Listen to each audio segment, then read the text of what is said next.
Hi folks, we're going to take a look at the solution to number 12 on page 326. So they give us three vertices for parallelogram, and they want us to find the possible fourth points that'll create the parallelogram. Now I think in the question they ask you to draw it on a Cartesian plane, but all I'm going to do here is I'm going to draw it just as a guide. So I don't make really any effort to put the points in the proper location, since I'm not going to be determining my answer from the diagram itself, just using it to help me, to help guide me here.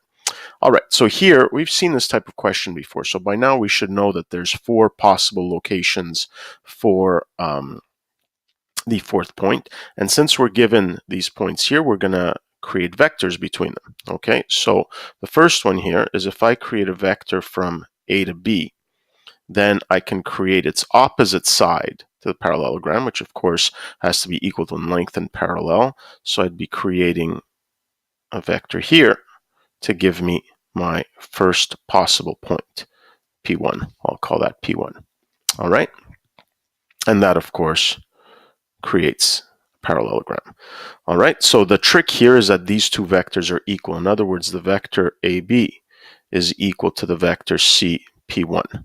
Okay, and since I don't know P1, I'll just use X, Y, Z to represent that point. Okay, so if I find the vector A to B, it's the second minus the first, final minus the initial.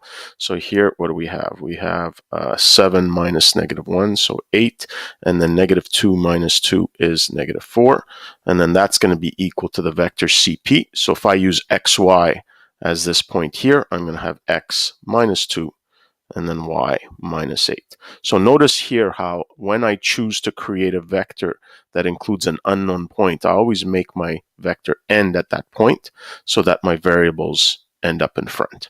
All right, and so now these two vectors are equal. In other words, the x components have to be the same. So x minus 2 has to be equal to 8, and y minus 8 has to be equal to -4. So here x is equal to 10, and y is equal to -4 plus 8 is -4. So there's one of my points. All right, so I use different color here to find a second point, and I realize here I should have left myself a bit more room.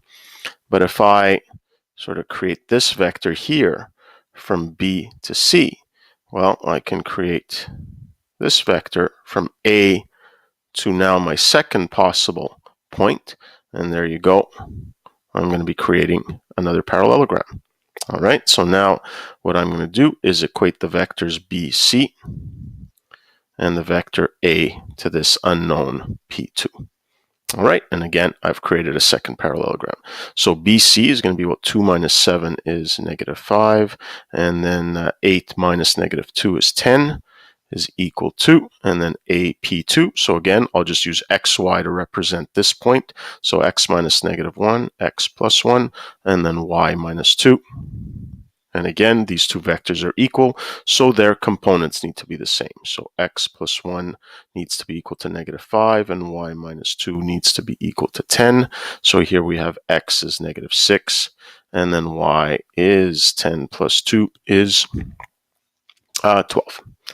All right, and now there's one more I think we can create. Okay, so if I take the vector CA, I can then create the vector from B to a fourth point, call it P3, and there again, I just created a third parallelogram. Okay, so in other words, the vector BC, oh, sorry, I just realized I looked at the wrong one, CA, the vector CA is going to be equal to the vector BP3.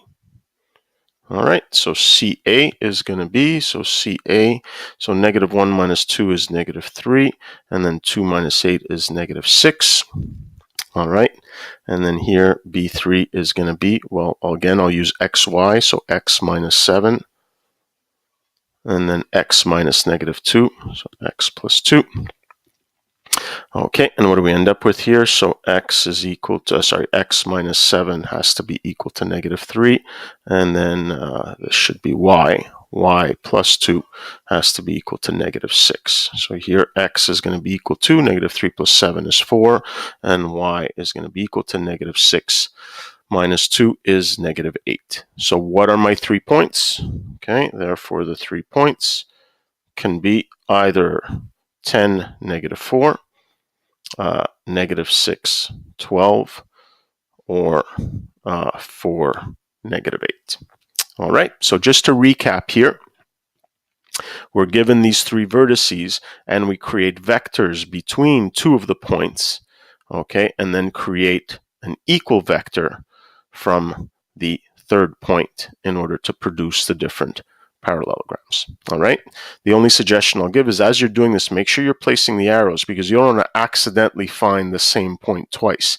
And sometimes that happens if you're not clear about what direction your vectors are going in. Okay, that's it for this one.